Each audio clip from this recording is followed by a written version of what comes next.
Сәлем достар, сіздер мен Нұрка Отызбай. Және де бүгін бізде лайфхактар тексеру. Сәлем достар. Бүгін бізде өте қызық болады достар. Тема лайфхактар тексеретін боламыз. Және бірінші лайфхак бомбочка.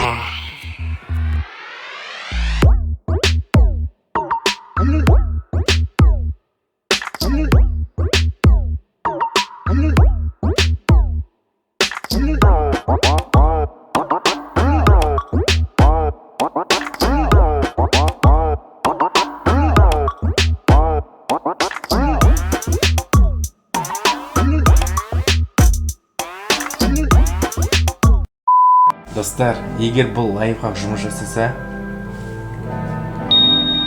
әрине өте керемет болады. Бұл лайфхакты тексеруге бізге керек заттар: стакандар, ас содасы, тұз, лимонный кислота және любой бір краситель. Менде үйде пищевой краситель бар, және сол пищевой красительді қосатын боламын. Пышақты аламыз және жаңағы лайфхактағыдай 2 стаканнан кесіп аламыз ыдысты.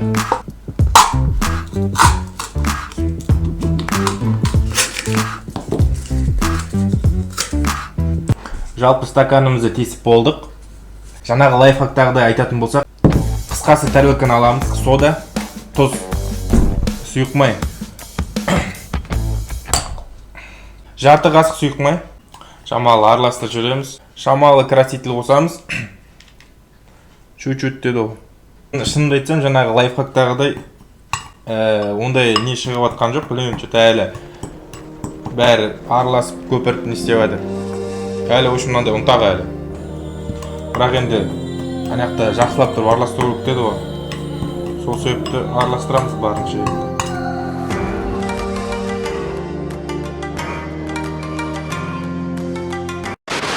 Біраз араластырдым, енді уже бұдан артық шықпайтын сияқты. Сол себепті біздің формочкамызға салып тек бәрін саламыз. Мұрның қышып кетті. Что-то мұрынға кіріп кеткен жоқ қой, мұрның қышып кетті кәдімгідей. Қатты бастет, қатты езіп, прям езіп, конкретно жестко езіп.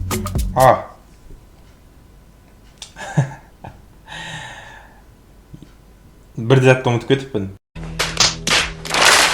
Лимонный кислота ұмытып кетіппін. Көз алдымда тұр, оны салуды ұмытып кетіппін. Так, қайтадан төңкереміз. Лимонный кислотаны саламыз. 1 қасық лимонный кислота. Мынаның ішінде өзі 1 қасық сияқты болды. Мынаның ішінде ровно 1 қасық екен. 10 грамм, 60 теңге лимонный кислота. Үшін бүкіл лимонный кислота кетіп қалды. Так, бәрін араластырамыз. Енді менде жаңағы лайфхактағыдай более насыщенный түс болған жоқ. Или ояқта краситель көп қосып жүрді ма, чуть-чуть деп. Мықты қызарып кетті, басында ондай қызармай. Ладно, үшін менде какой-то фиолетовый түс сияқты, сондай бірдеңе шығып тұр үшін. Краситель основной роль ойнамайды, главное пішпесе болды. Дальше уже қайтадан істейтін болсақ, красительді плотно қоямыз. Білмей тұрмын ше, неге именно маған солай көрінетін, бірақ мына қазір істеліп тұрған зат бір бас киім болады ғой, әйел адамдар киетін. Атын ұмытып қалдым, не деп аталатынын ше. Как вам сказать? Я прожила довольно долгую жизнь, и если я ношу кандибобер на голове, это не значит, что я женщина или балерина. Үшін сондай әйелдердің бас киімі сияқты көріп, білмеймін неге екенін ше, маған солай көрініп тұр. Так, жалпы біздің бомбочкаларымыз дайын. Бомбочкаларымыз, ванный бомбочкаларымыз. Бұларды жаңағы лайфхактағы айтқандай біраз уақытқа қойып қоямыз, қатсын. Енді ішіндегі бомбочкаларды жайлап аламыз. Аккуратно. Жайлап қоямыз, бұзылып кетпес үшін. Что-то уже сынып жатыр. По-моему, ыдыста қойып қойған дұрыс сияқты. Біреуін осылай, біреуін ыдыста қойып қойайық, қатырып. Ал енді достар, примерно 8 сағаттан асты. Бұлардың кеуіп қатып тұрғанына сыртқа шығарып қойдық далаға, тем более сап-салқын. Сол себепті идеально қатып қалған. Тексеретін уақыт келді деп ойлаймын. Толқып тұрмын кәдімгідей бар ғой. Идеально уақыт деп ойлаймын енді жалпы. Суымызды алып келдік. Ал енді тексеріп көрейік. Бірінші жаңағы стаканымыздан алып алғанымызды жасап көрейік ал.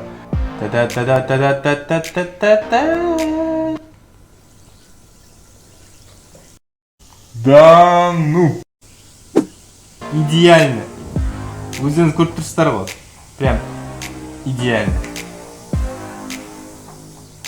Мен кәдімгі қолды салып тұрсаң, бұтыр қызық ощущение кәдімгідей бар ғой. Тема. Ал енді тағы екіншісі бар, оны да тексеріп көрейік. Мұны вообще кәдімгідей қатып қалыпты. Так что достар, лучше ыдыстан алмай-ақ осылай қатырыңыздар. Идеально қатып болған екен, прям наңараңыздар. Идеально прям. Ал кеттік. Пап-пап-пара-пап-пап. Идеально прям. Битти вообще тема. Ё-моё. Ал сіздер ойланып көріңіздер, осындай где-то төртеуін ваннаға салып жібересіздер да үстіне тек жата кетесіздер. I know how to undress me. В общем, лайфхак шынында жұмыс жасайды, және де біз оған осындай нен плюс қоятын боламыз. Қазіргі лайфхак, тексеріп тұрған лайфхакымыз былай эксперимент сияқты, бірақ өте қызық. Сол себепті ол лайфхакты тексеретін боламыз.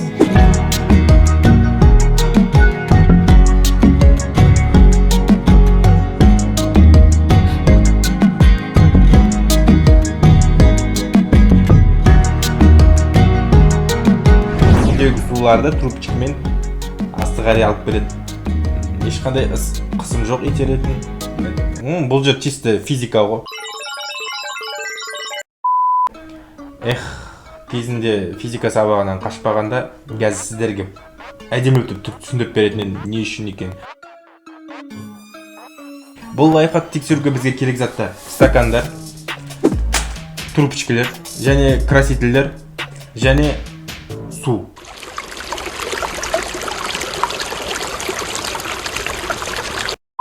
Стакандарда жаңағы видеодағыдай здание құрамыз, башня, уаля, осындай здание құрып тастаймыз. Және де тағы да пышақ керек болады.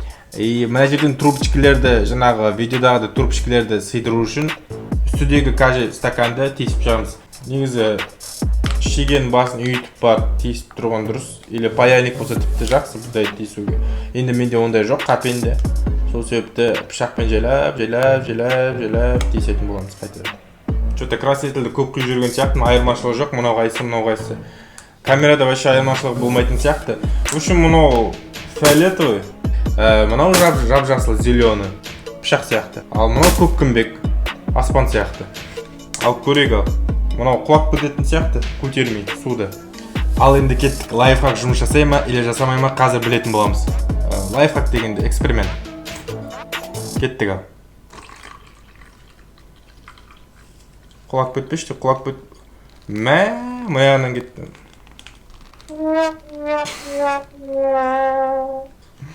Тесігін дұрыс жасаған жоқпын. Жаңағыдай пайкі сияқты мен тесіп, немесе ысы шегені күйдіріп алып тескен сияқты, чтобы дәл келтіру үшін. Немесе еще дополнительно термоклеймен клейлеген. Хотя бір стакан ең болмаса істейма, соны байқайтықшы, ең болмаса бір стакан. Давай, сен ақ көтпейсің ба?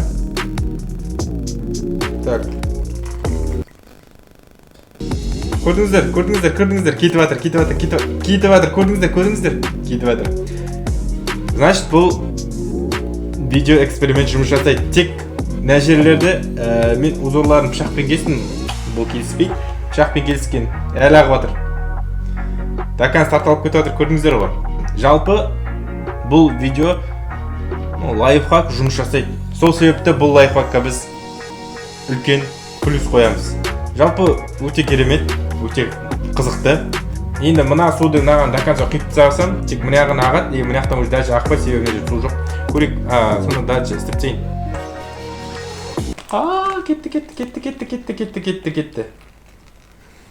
Кетті. Жоқ, мына ағады қазір. Давай. Кетті, мынаяқта кетті. Жалпы көрдіңіздер, бұл лайфхак жұмыс жасайды. И және өте керемет, әдемі. көріледі. Мә, мына жақта бояу әдемі болып кетті кәдімгідей. Достар, өздеріңіз көріп отқандай, біздің уже 2 лайфхакымыз плюстен алды, яғни орындалды. Ал енді келесі лайфхакымызда осындай орындалатын болса, тоже керемет болады.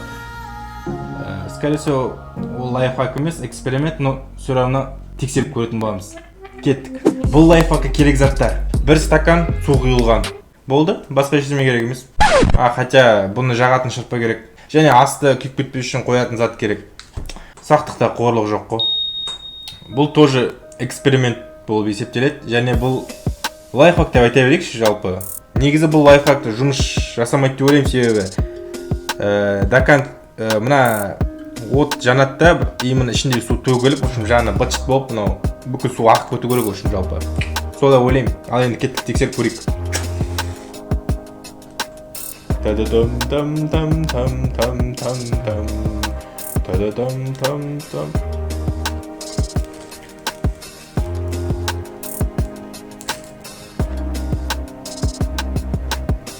Прикиньте.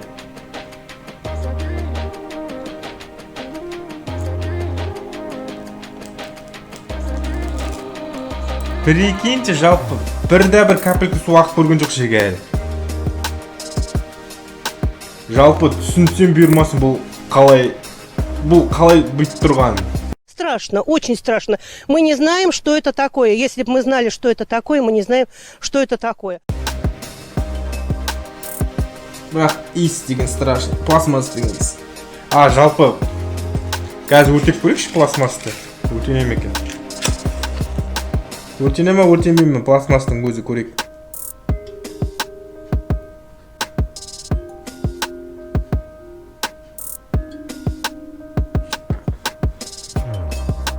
Пластмасс өртенбейді, прикиньте. Пластмасс дегенде енді не? Стаканчик өртенбейді, өзі су тұрса ішінде. Вообще прикол.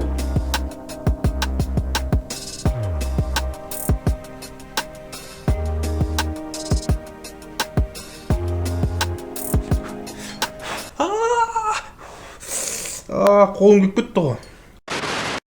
Прикиньте, даже вообще ерімеген де мына жер. Жағып тұрған пластмасс.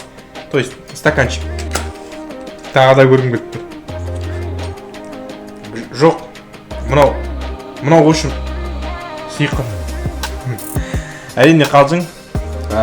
Физикалық тұрғыда бұл әрине бұған жауап бар.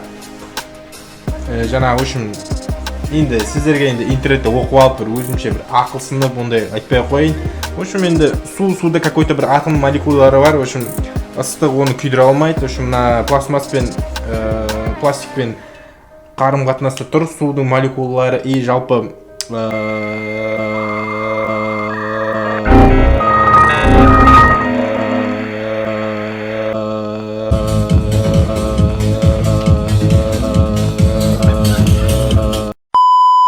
менің барлық түсінігім бойынша енді. Бірақ енді физикалық тұрғыда әрине бұл жаңағы айтып кеткенде жауабы бар. Жалпы достар, бір интересный ой келіп тұр маған. TikTok'та ма, немесе осы YouTube каналына ма бір эксперимент жағынан. Именно бутылка кәдімгі баклажка тоже пластик қой енді. Баклажкаға су құйып полностью. Кәдімгідей костер от бар, отқа жағып солаймен сал жіберіп, отқа жандырғым келіп тұр жалпы. В общем, баклажкада су қайнатқым келіп тұр. Шыға ма екен, шықпай ма екен. Енді мына жақта өртенбей тұр, ол жақта полностью су құямыз да баклажканы өртейтін боламыз. Жалпы бұл лайфхакқа әрине біз нән плюс қоямыз. Жалпы қызық. Жалпы кәдімгі аузында деп ашып отырып. Бүгінгі біздің бейнероликте кірген лайфхактар емес, жалпы основной эксперименттер сияқты. Бұл тоже эксперимент және лайфхак деп сразу айтуға болады. Лайфхак ретінде тексере берейікші.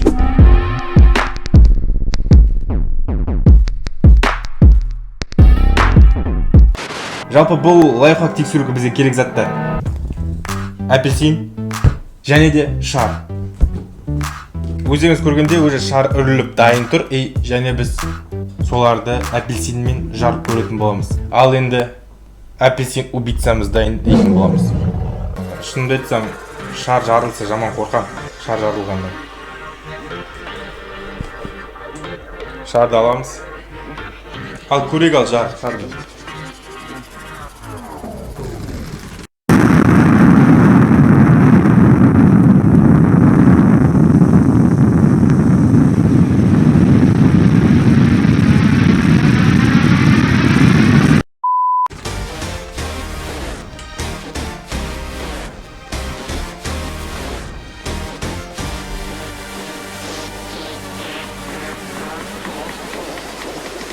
Так, в общем, шардың үстінде где-то 1 литрдей су тұр, апельсиннің суы.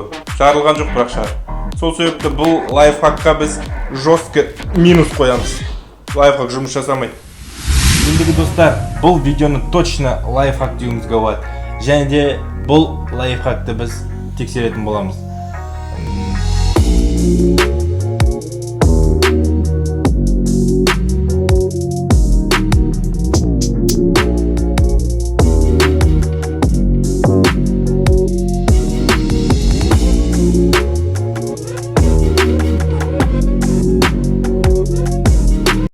Өз басым енді күнделікті ыдыс жумайтын болғандықтан бұл лайфхак пайдалы ма, пайдалы емес пе оны білмеймін, бірақ осы затты жасап пайдаланып көретін боламыз. Бұл лайфхакты тексеруге керек заттар: ысқыштар және баклажка.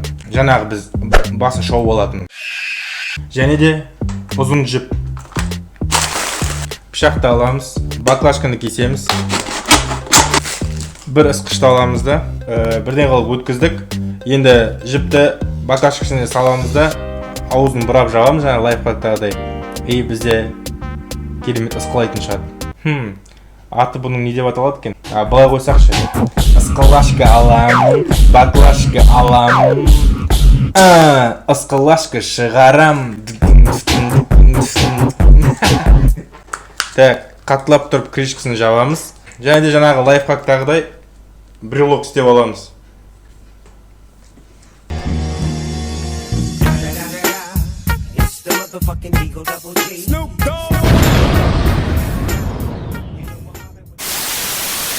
Осылай ұстап жүреміз да, тек ысқылаймыз, рахат. Кухняда жүреміз, ыдысымызды аламыз да, тек ысқылай береміз. Жаңа лайфхактағыда тек қолға келеді ғой саусаққа. Ал бізде осылай брелок сияқты рахат. Всегда қолымызда жүретін бат ысқылайтын. Тек қуып кеткен дейсің ғой да. Жалпы ысқылап көрейік ал бірдеңе. В общем, жаңағы стаканда суды өртеп көргеніміздегі остатокны күл өртенген бірдеңелер қалды. Соны қырып көрейік. А то үйде баса қыратын ештеме таба алмадым. Так, су құямыз. Ал енді қыруды бастаймыз.